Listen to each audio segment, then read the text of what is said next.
महोदय, मैं अपनी पार्टी राष्ट्रीय लोक मोर्चा की ओर से भारत की सरकार और विशेषकर शिक्षा विभाग का धन्यवाद करता हूं। आदरणीय प्रधानमंत्री जी और शिक्षा मंत्री जी का धन्यवाद करता हूं। शिक्षा के क्षेत्र में बहुत ही क्रांतिकारी पहल इनकी ओर से की जा रही है।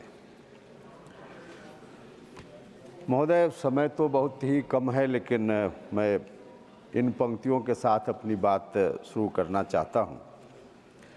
विद्या बिन मति गई, मति बिन नीति गई, नीति बिन गति गई, गति बिन वित्त गया, वित्त बिन शूद्र गए, इतने अनर्थ एक अविद्या ने किए। महोदय, यह पंक्ति आज की नहीं है। अब से लगभग 250 साल पहले एक बड़े महात्मा महापुरुष ने कही थी, जिनका नाम बहुत ही सम्मान के साथ हम लोग लेते हैं, महात्मा ज्योतिबा फूले। उस समय का जो समाज था, उस समाज की अंतिम पंक्ति में जो खड़ा व्यक्ति था, उसको समाज की मुख्य धारा से जोड़ने के लिए विद्या का, शिक्षा का क्या महत्व हो सकता है, इस पर प्रकाश डालते हुए यह पंक्ति उन्होंने कही थी। हम शिक्षा पर चर्चा कर रहे हैं, इनका नाम नहीं ले तो शिक्षा पर चर्चा अधूरी रह जाएगी। हम महात्मा फूले साहब के चरणों में नमन करते हैं।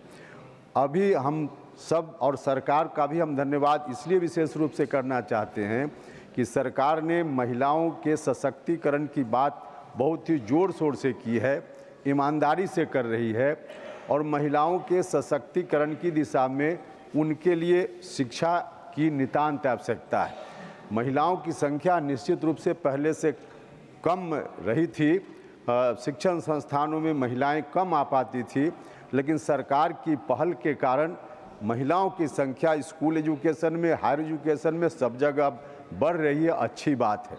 लेकिन उस वक्त 250 साल पहले जबकि चर्चा हम कर रहे हैं, उस वक्त महिलाओं को, चाहे किसी जात की महिला हो, किसी धर्म की महिला हो, भारत में स्कूल के दरवाजे बंद थे, शिक्षा की अनुमति उनको नहीं थी, कोई भी महिला हो।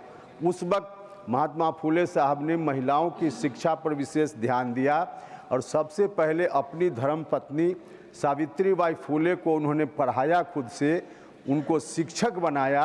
हमारे देश में प्रथम महिला शिक्षिका के रूप में हम सावित्रीबाई फूले का नाम याद करते हैं।